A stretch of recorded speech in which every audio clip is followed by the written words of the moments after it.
Bonjour. Au moment où plusieurs de nos communautés chrétiennes sont placées devant des choix difficiles concernant l'avenir de leur Église, Jésus vient nous rappeler que la foi ne repose pas d'abord sur des pierres et des briques, mais sur une communauté vivante qui fait corps avec lui. En chassant les vendeurs du temple, Jésus tient à nous faire comprendre qu'on ne peut pas acheter la confiance de Dieu avec des offrandes. Pour lui, la confiance, ça se gagne avec des paroles et des gestes de tendresse. Que cette célébration nous confirme qu'au-delà du lieu où nous célébrons, l'important, c'est le cœur que nous mettons à nous rassembler pour prier. Ensemble, entrons en célébration.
Au nom du Père et du Fils et du Saint-Esprit, que le Dieu de Jésus-Christ, qui fait de nous son corps, son Église, soit toujours avec vous.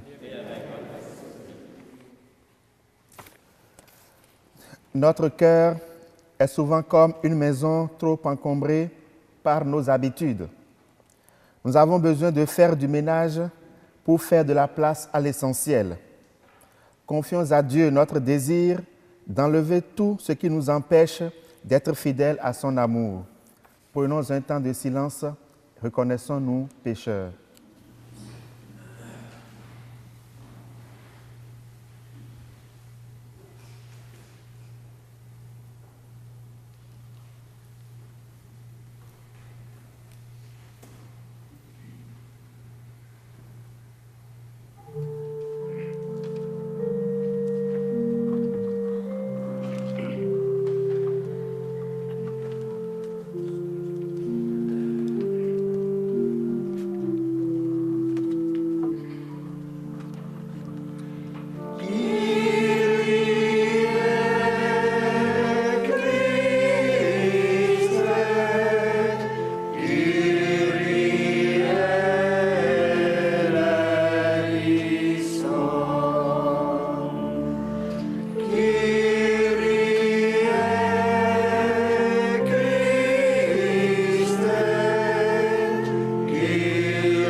Que Dieu nous accueille et nous ramène à l'essentiel de l'Évangile, qui nous pardonne nos fautes et nous conduise à la vie éternelle. Prions. Tu es la source de toute bonté, Seigneur, et toute miséricorde vient de toi. Tu nous as dit comment guérir du péché par le jeûne, la prière et le partage. Écoute l'aveu de notre faiblesse. Nous avons conscience de nos fautes. Patiemment, relève-nous avec amour. Par Jésus-Christ, ton Fils, qui vit et règne avec toi et le Saint-Esprit, maintenant et pour les siècles des siècles. Amen.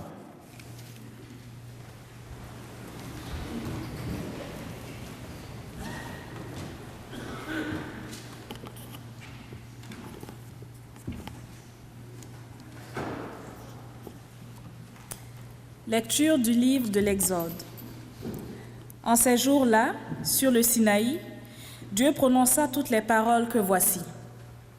Je suis le Seigneur ton Dieu, qui t'a fait sortir du pays d'Égypte, de la maison d'esclavage. Tu n'auras pas d'autre Dieu en face de moi.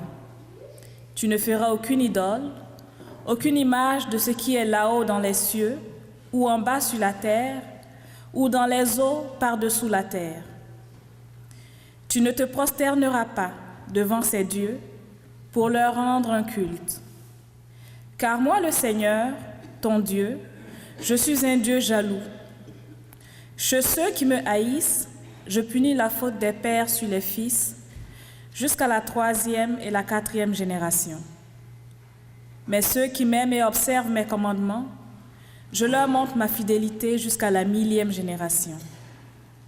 Tu n'invoqueras pas en vain le nom du Seigneur ton Dieu, car le Seigneur ne laissera pas impuni celui qui invoque en vain son nom. Souviens-toi du jour du sabbat pour le sanctifier. Pendant 6 jours, tu travailleras et tu feras tout ton ouvrage. Mais le 7e jour est le jour du repos, sabbat en l'honneur du Seigneur ton Dieu. Tu ne feras aucun ouvrage, ni toi, ni ton fils, ni ta fille, ni ton serviteur, ni ta servante, ni tes bêtes, ni l'immigré qui est dans ta ville. Car en 6 jours, le Seigneur a fait le ciel, la terre, la mer et tout ce qu'ils contiennent. Mais il s'est reposé le 7e jour. C'est pourquoi le Seigneur a béni le jour du sabbat et l'a sanctifié. Honore ton père et ta mère afin d'avoir longue vie. Sur la terre que donne le Seigneur ton Dieu,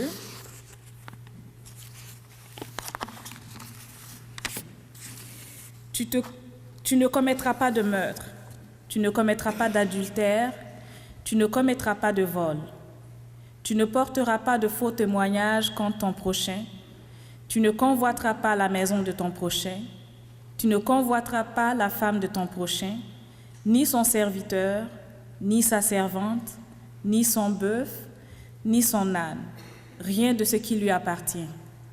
Parole du Seigneur.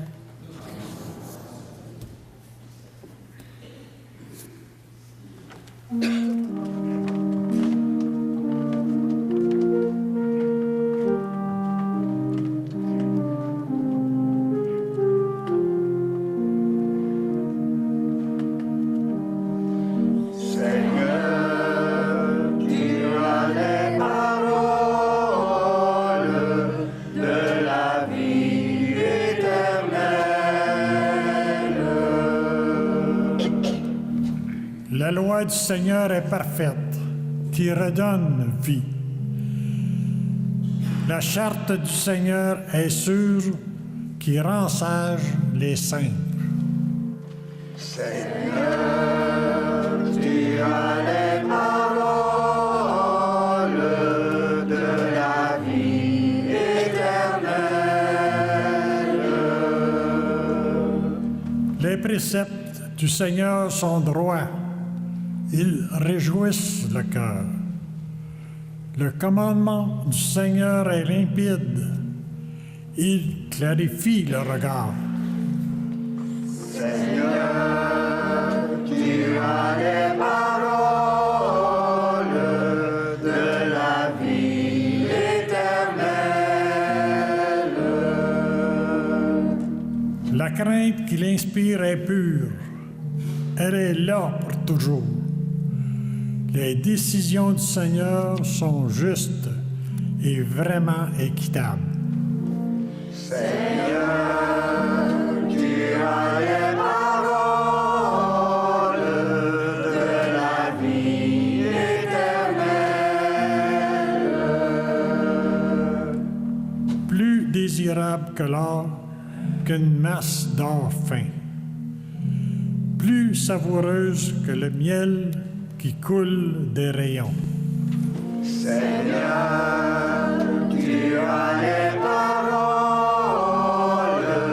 de la vie éternelle.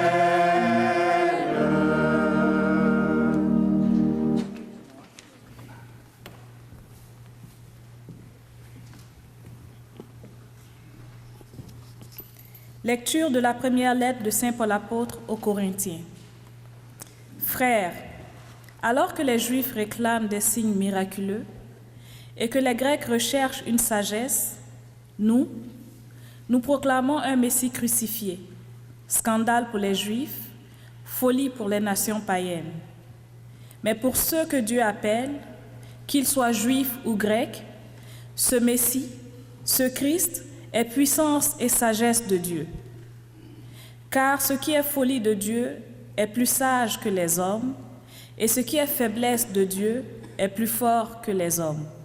Parole du Seigneur.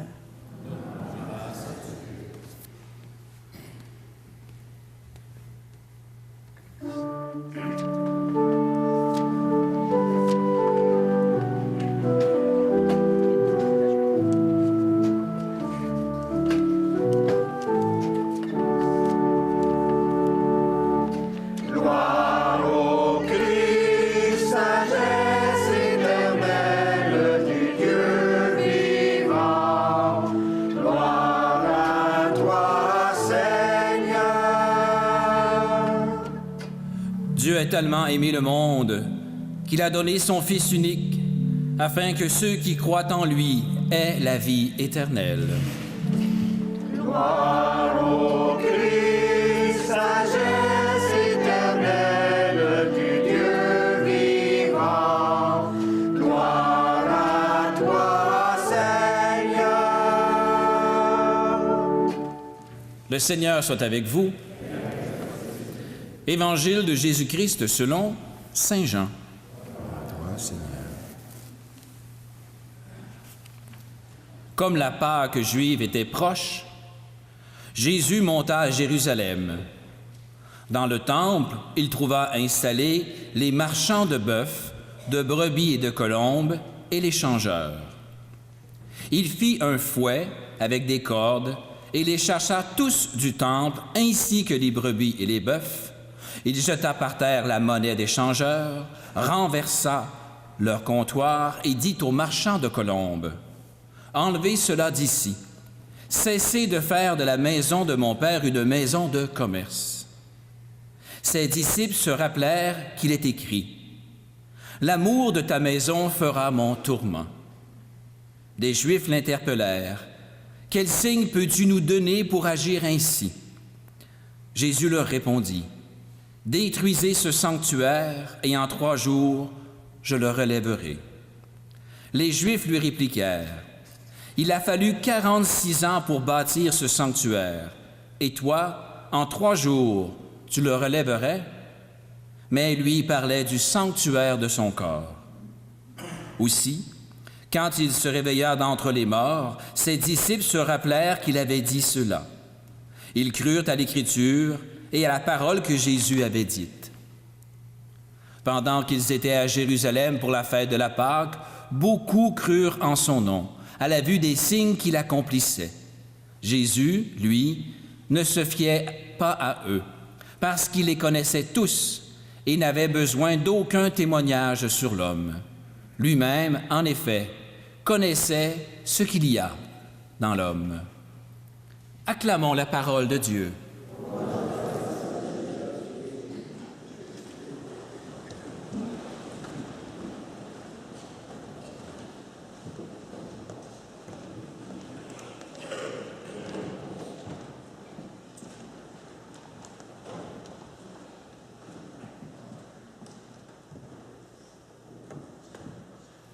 La première lecture nous relate la scène de la communication des 10 commandements au peuple de Dieu. C'était après la sortie d'Égypte, pendant que le peuple marchait vers la terre promise. L'observance de ces commandements avait pour objectif de bâtir une communauté unie entre eux et unie à Dieu. C'est un ensemble de devoirs, mais à contrario de droits. Parce que quand on dit que c'est un devoir pour un enfant d'honorer ses parents, c'est pour dire, après tout, que c'est un droit pour les parents d'attendre d'être honorés de la part de leurs enfants. Donc, c'est des droits et en même temps des devoirs. Et tous ces commandements sont subdivisés en 2 grandes parties. La première partie, ça concerne le rapport que l'être humain doit entretenir avec son Dieu. Et Dieu lui-même énumère les commandements et il insiste sur le rejet de toute idolâtrie, car, dit-il, il est un Dieu jaloux. La deuxième partie concerne le rapport que les êtres humains doivent entretenir entre eux. Et ça permet de bâtir une société qui est basée sur le respect mutuel, sur l'honnêteté et sur les mêmes valeurs énoncées par Dieu. Aujourd'hui, les 10 commandements ne sont plus tellement respectés, disons mieux, sont relativisés, voilà. Mais ils ne sont pas pour autant ignorés, parce que lorsqu'on observe bien, les 10 commandements constituent le fondement spirituel des droits de l'homme. Il y a même des droits qui sont des copies-collées. Lorsqu'on dit « tu ne tueras pas »,« tu ne voleras pas », c'est vraiment des copies-collées des 10 commandements. Il y a d'autres qui sont juste des inspirations, comme par exemple honorer ses parents et autres, avoir du respect pour ses parents, c'est inspiré des 10 commandements. Les 10 commandements fondent également les valeurs démocratiques qui sont promues aujourd'hui et défendues avec détermination. Lorsqu'on parle de fraternité, de justice, d'égalité, de travail, c'est sur les 10 commandements qu'on s'est basé pour éditer ces valeurs évangéliques. Alors disons que tous ces commandements nous ramènent aux 2 axes fondamentaux de ce à quoi nous engage notre foi, c'est-à-dire l'amour pour Dieu et l'amour pour le prochain. Et pendant les 40 ans que le peuple de Dieu a fait dans le désert, il a été rappelé souvent ces 10 commandements pour aider ce peuple à vivre en fidélité avec son Dieu, pour aider ce peuple à ne pas oublier l'alliance qu'il a nouée avec son Dieu. Et l'Église, pendant ce temps de carême, donc 40 jours, nous rappelle également ces commandements pour aider tout croyant à s'éveiller à la fidélité envers son Dieu.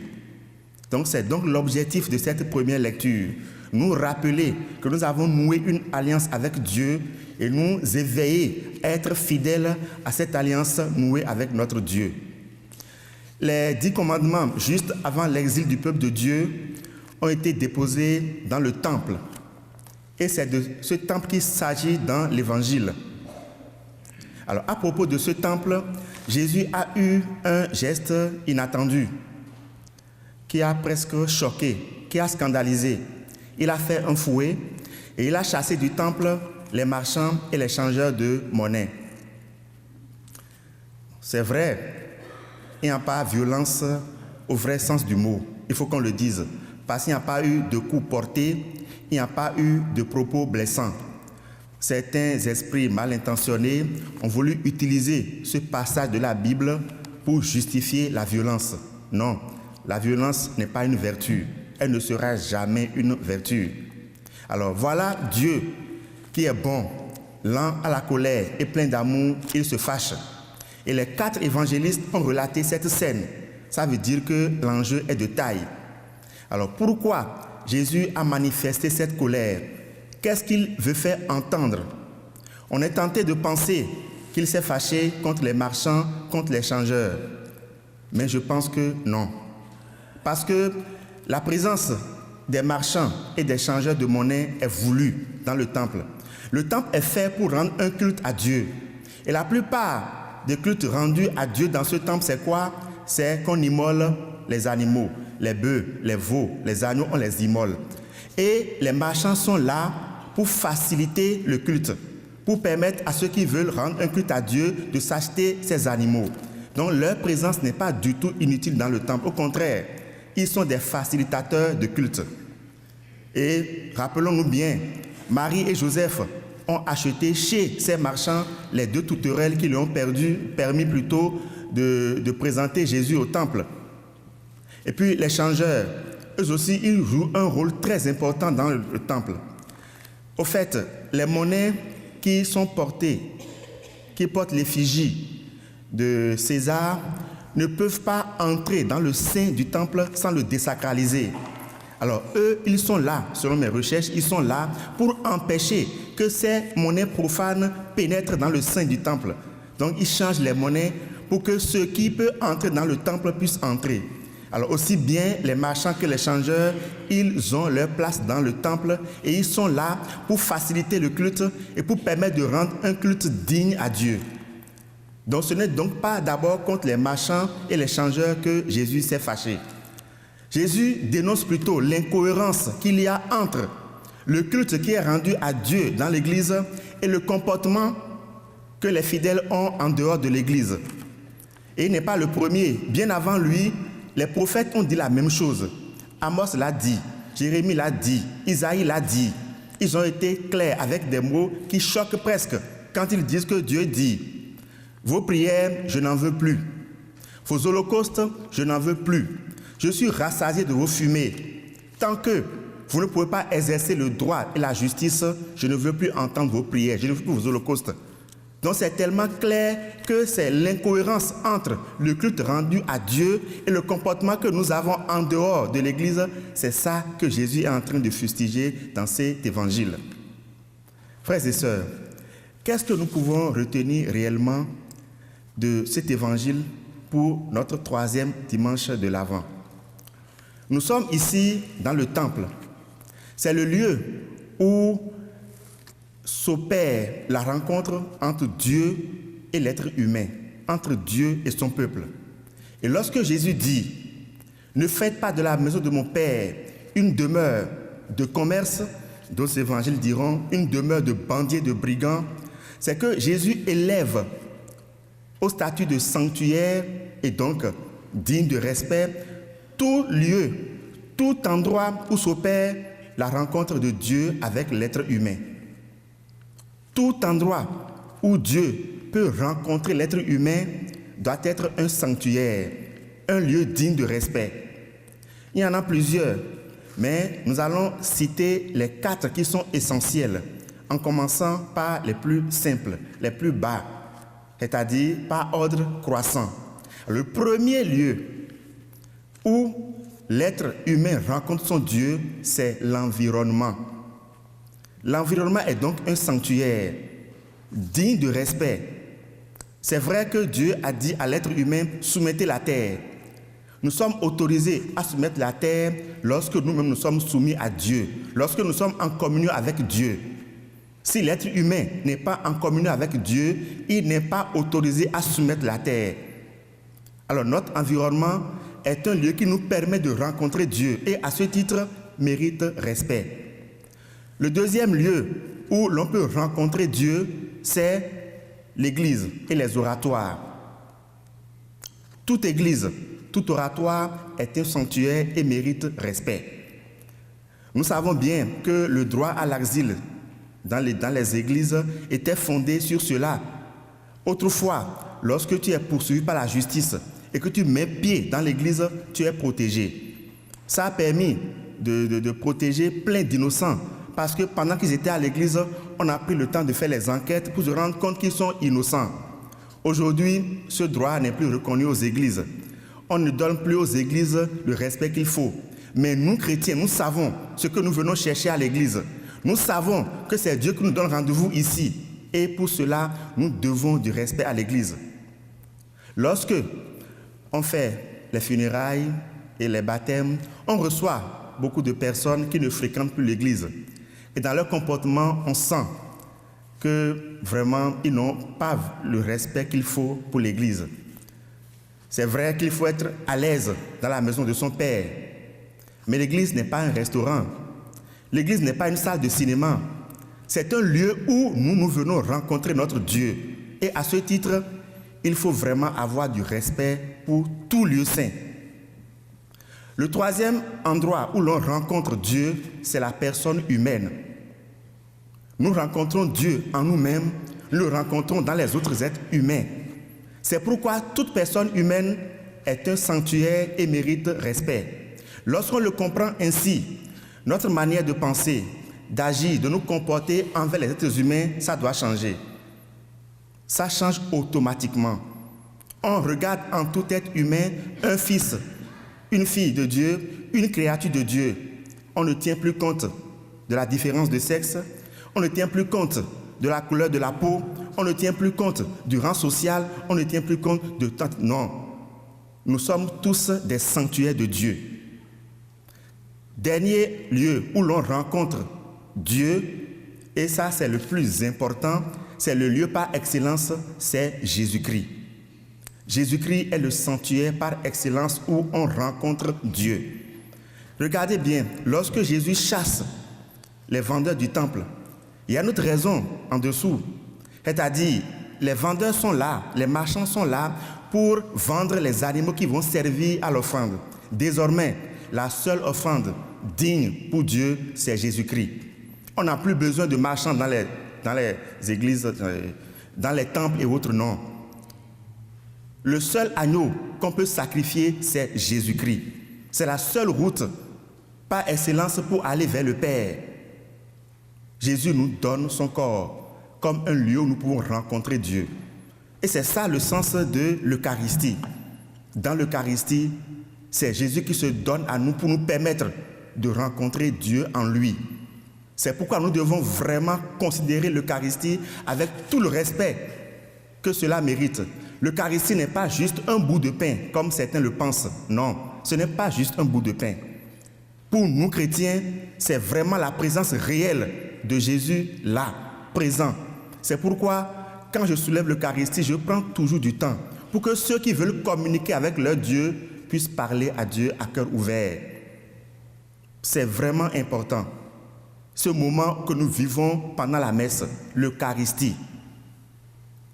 Alors, demandons à Dieu, pendant ce temps de carême, d'éveiller chaque chrétien au respect de l'environnement, au respect de tout lieu où Dieu rencontre les hommes, c'est-à-dire de toute église, de tout oratoire, etc., qu'il éveille également en nous le respect de toute personne humaine, qu'il éveille en nous le respect de l'Eucharistie. Le Seigneur soit avec vous.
En nous disant, cessez de faire de la maison de mon Père une maison de commerce, Jésus veut faire de nous des êtres vivants, libres et épris de vérité.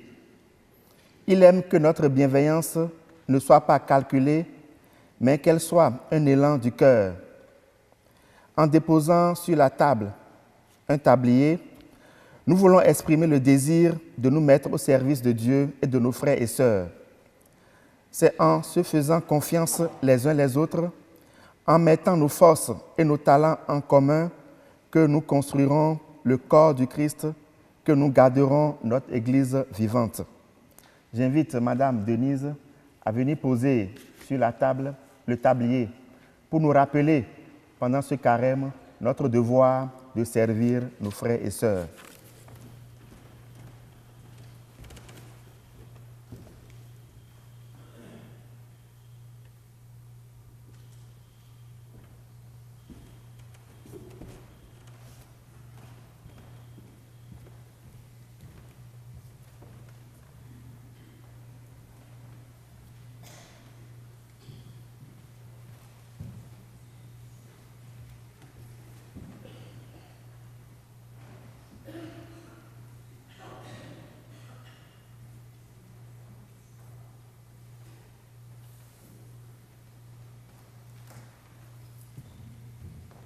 Que ce tablier nous rappelle que tout geste liturgique, tout geste religieux, tout geste culturel qui n'est pas ordonné à l'amour de Dieu, qui n'est pas ordonné au service de nos frères et sœurs, n'en est pas un et peut susciter la colère de Dieu, comme ça a été le cas dans l'Évangile.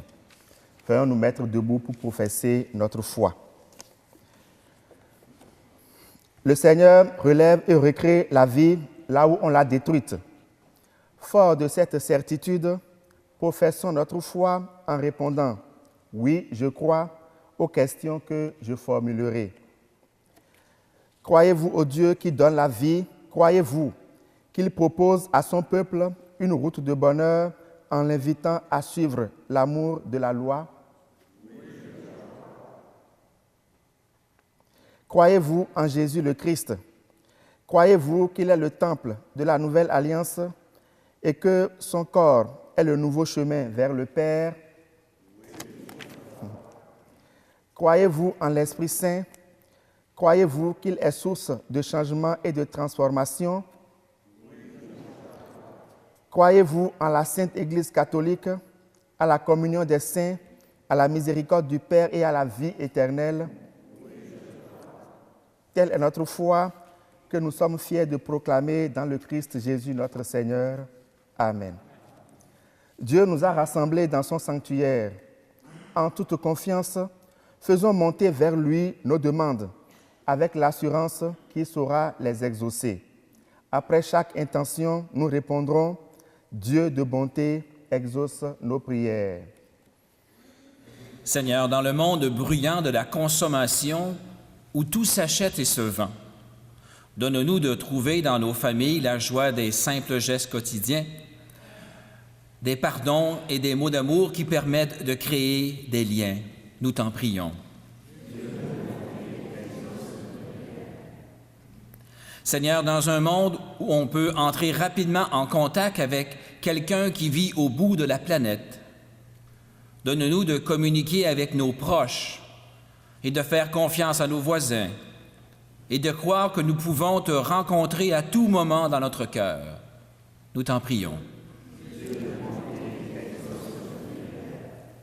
Seigneur, dans un monde où la montée de l'intolérance et de la violence contribue à ériger des murs de haine et de méfiance, donne aux bâtisseurs de paix les outils nécessaires pour réparer ce qui a été détruit et guérir ce qui a été blessé.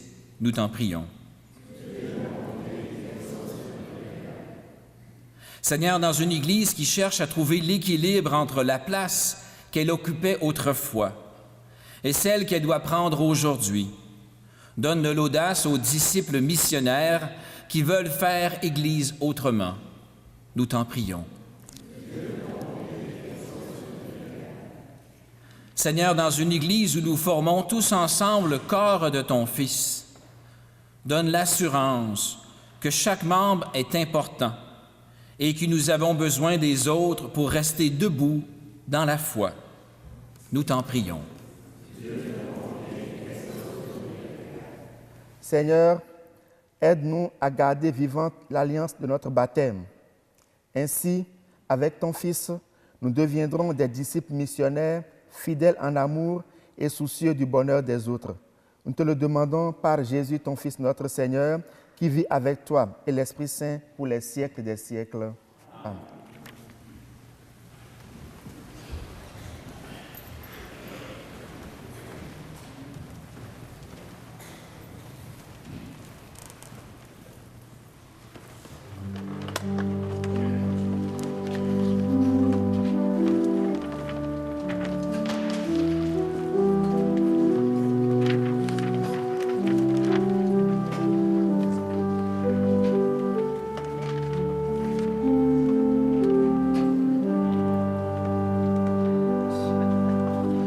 Tout ce que je suis, tout ce que je vis, voici que je l'offre avec ce pain. Tout ce qui est beau, ce qui est moins beau, voici que je l'offre avec ce pain. Seigneur.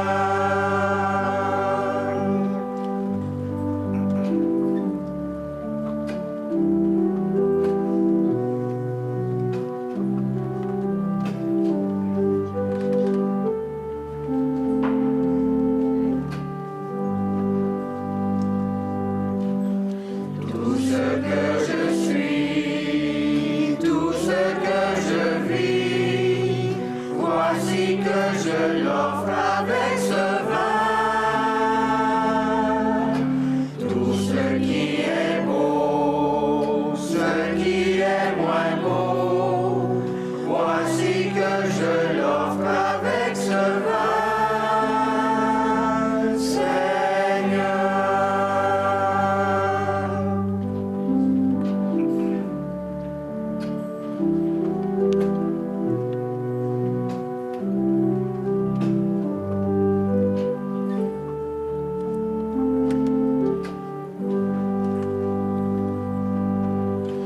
Tout ce que je suis, tout ce que je vis, voici que je l'offre de tout cœur. Tout ce qui est beau, ce qui est moins beau, voici que je l'offre de tout cœur. Seigneur. Prions ensemble au moment d'offrir le sacrifice de toute l'Église. Pour la gloire de Dieu, le salut du monde. Que cette Eucharistie nous obtienne, Seigneur, à nous qui implorons ton pardon, la grâce de savoir pardonner à nos frères et sœurs par Jésus le Christ, notre Seigneur. Amen.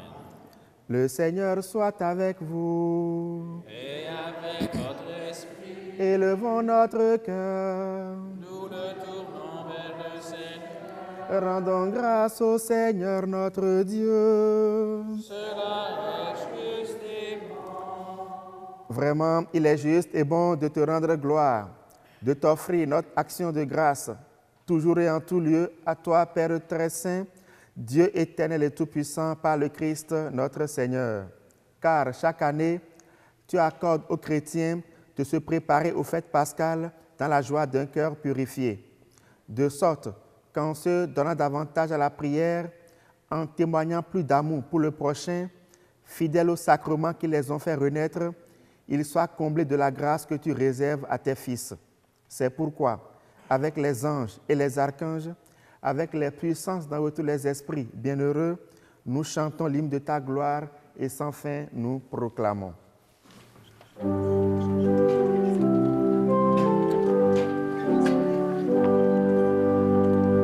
Saint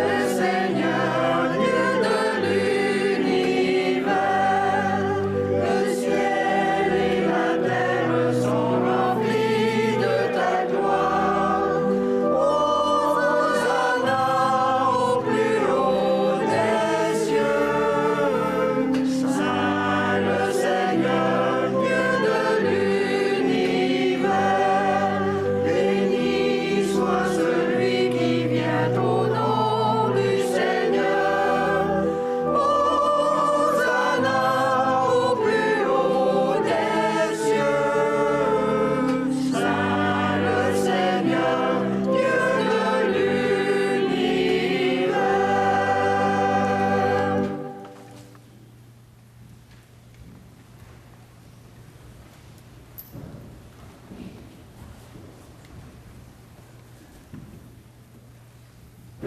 Toi qui es vraiment saint, toi qui es la source de toute sainteté, Seigneur, nous te prions. Sanctifie ces offrandes en répandant sur elles ton esprit, qu'elles deviennent pour nous le corps et le sang de Jésus le Christ, notre Seigneur. Au moment d'être livré et d'entrer librement dans sa passion, il prit le pain, il rendit grâce, il le rompit et le donna à ses disciples en disant, « Prenez et mangez-en tous, ceci est mon corps livré pour vous. »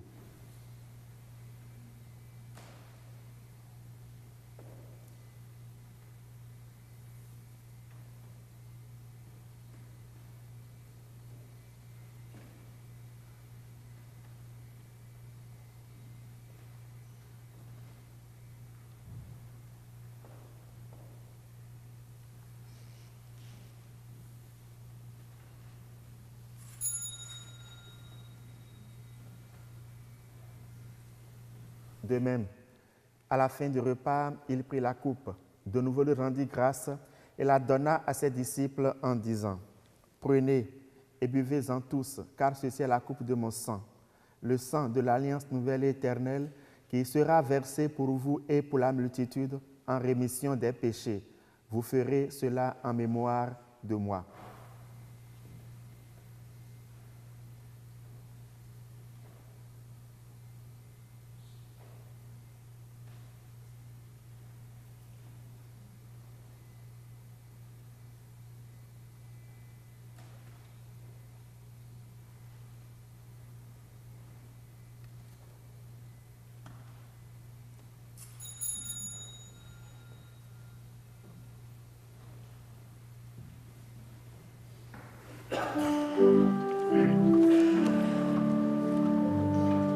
Jésus est mort, Jésus est vivant, Jésus reviendra, Maranatha. Faisant ici mémoire de la mort de ton Fils et de sa résurrection, nous t'offrons, Seigneur, le pain de la vie et la coupe du salut, et nous te rendons grâce, car tu nous as choisis pour servir en ta présence. Humblement, nous te demandons qu'en ayant part au corps et au sang du Christ, nous soyons rassemblés par l'Esprit Saint en un seul corps. Seigneur, souviens-toi de ton Église répandue à travers le monde. Fais-la grandir dans ta charité avec le pape François, notre évêque Noël et tous ceux qui ont la charge de ton peuple. Souviens-toi de nos frères et sœurs qui sont morts dans la paix du Christ, en particulier de Jeanne d'Arc Charland, de Donald Cousineau, de Roland Cousineau, des défunts de la famille de André Quevillon et de Simone Dufour, de Jean-Marie Denis, de Sœur Paul Diot. Souviens-toi des défunts de chacune de nos familles. Reçois-les dans ta lumière auprès de toi. Sur nous tous, enfin, nous implorons ta bonté. Sur nos parents, nos amis, sur tous ceux qui nous font du bien, sur tous les malades et sur ceux qui comptent sur nos prières. Nous implorons, Seigneur, ta bienveillance permet qu'avec la Vierge Marie, la bienheureuse Mère de Dieu, son époux Saint Joseph, avec les apôtres, les saints dont nous portons les noms et les saints de tous les temps qui ont vécu dans ton amitié, nous ayons part à la vie éternelle, que nous chantions ta louange par Jésus-Christ, ton Fils bien-aimé. Par lui, avec lui et en lui, à toi, Dieu le Père Tout-Puissant, dans l'unité du Saint-Esprit, tout honneur et toute gloire pour les siècles des siècles. Amen. Comme l'avons appris du Sauveur et selon son commandement, nous osons dire: Notre Père qui es aux cieux, que ton nom soit sanctifié, que ton règne vienne, que ta volonté soit faite sur la terre comme au ciel. Donne-nous aujourd'hui notre pain de ce jour. Pardonne nos offenses, comme nous pardonnons aussi à ceux qui nous ont offensés. Et ne nous soumets pas à la tentation, mais délivre-nous du mal. Délivre-nous de tout, ma Seigneur, et donne la paix à notre temps. Par ta miséricorde, libère-nous du péché. Rends-nous forts devant les épreuves. En cette venue, nous espérons le bonheur que tu promets et l'avènement de Jésus-Christ, notre Sauveur. Car c'est à toi qu'appartient le règne, la puissance et la gloire pour les siècles des siècles. Seigneur Jésus-Christ, tu as dit à tes apôtres, je vous laisse la paix, je vous donne ma paix. Ne regarde pas nos péchés, mais la foi de ton Église, pour que ta volonté s'accomplisse. Donne-lui toute cette paix et conduis-la vers l'unité parfaite, toi qui règnes pour les siècles des siècles. Amen. Que la paix du Seigneur soit toujours avec vous. Et avec votre esprit. C'est toujours la saison des vœux et des griffes. Veuillez accepter que la personne ne vous tende pas la main. Frères et sœurs, dans la charité du Christ, donnez-vous la paix.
Heureux sommes-nous d'être invités au repas du Seigneur.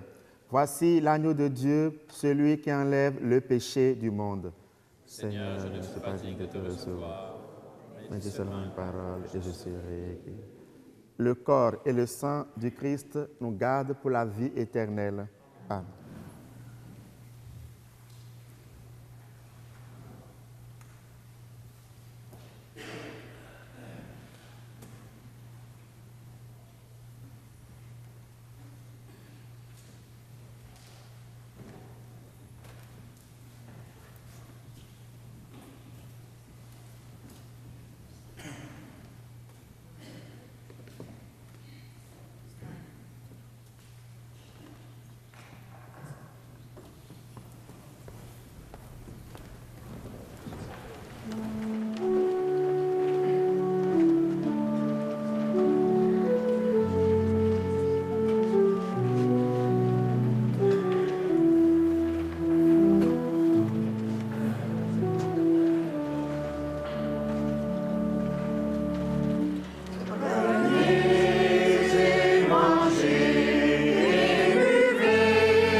j'ai plusieurs défauts.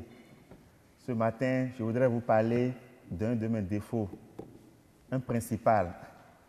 Lorsque je parle et que ce que je dis est important pour moi, que je cherche à convaincre celui qui est en train de m'écouter, j'élève la voix et j'écarquille les yeux.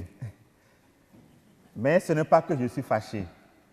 La dernière fois, j'ai été regarder un peu les messes télévisées sur YouTube et je me suis rendu compte que je le faisais. Je me connais comme ça. Mais je ne voudrais pas que vous pensiez que je suis fâché ou bien que je suis en train de crier sur vous. Ça n'a rien à voir, s'il vous plaît. C'est juste que je cherche à convaincre.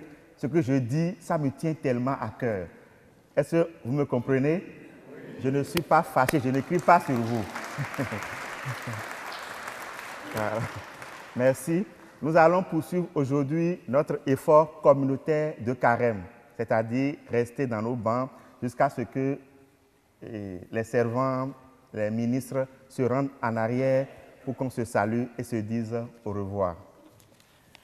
Prions encore le Seigneur.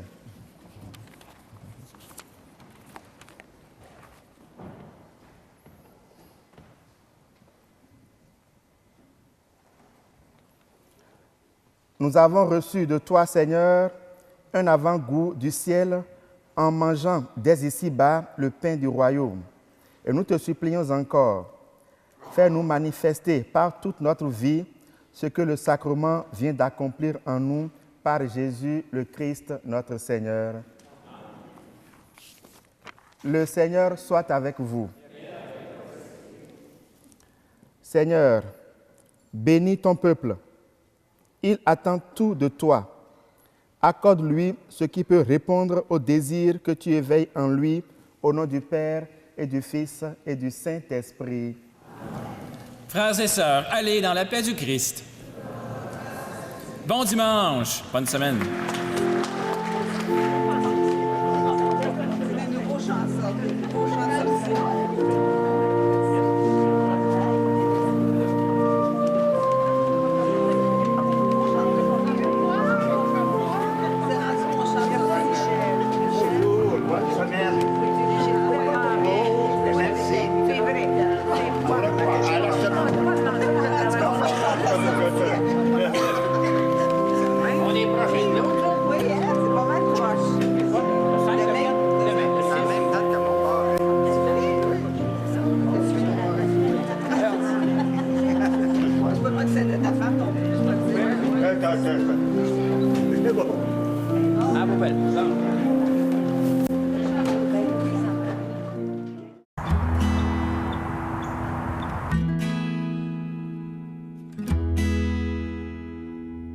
Ce segment est commandité par Ricardo.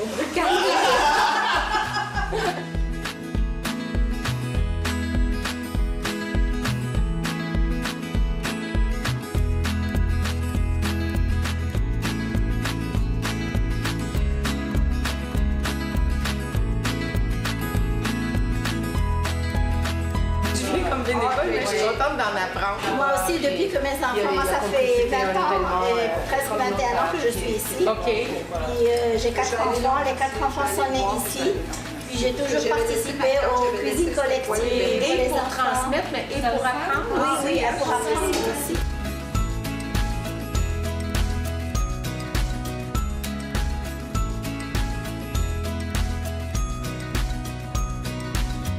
C'est un couscous marocain qu'on prépare aujourd'hui. En Palestine ou en Liban, ils préparent le couscous plus comme salade. Oui. Nous, c'est plus comme plat principal. Vous ne pourrez pas dire, j'ai jamais rien fait pour vous, c'est moi qui m'occupe des oignons. C'est correct, j'ai pas mis mon mascara ce matin. J'ai pas mis mon full make-up. Pour ça, moi, je voulais pas toucher vos... À ce qu'il paraît, c'est mon pâté chinois est le meilleur de Laval. De Laval. Oui, parce qu'avec Marlène qui est à Vaudreuil, je ne voudrais pas rentrer en compétition, donc je préfère dire le Laval.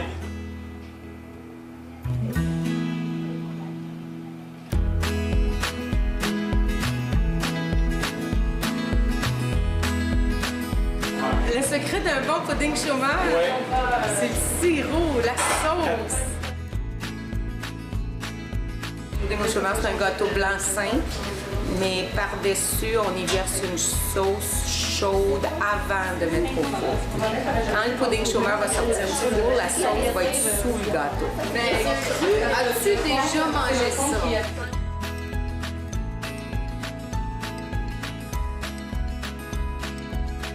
Quelle est la manœuvre? Pourquoi le travailler? Pour qu'il se défasse, pour qu'il reste toujours égrené. En fait, jusqu'à la fin. OK. C'est ça le but. De garder séparé. À chaque fois qu'on rencontre une petite boule, on la défait. Quand il y a une petite boule dans mon verre, j'ai un moton. Tu vois mon moton? Je vois. Alors mon moton, il ne faut pas que je le laisse, que je le défasse. Il faut que je l'égrène pour être sûr que quand il va cuire à la vapeur, qu'il ne va pas rester en pain. Vraiment avec douceur.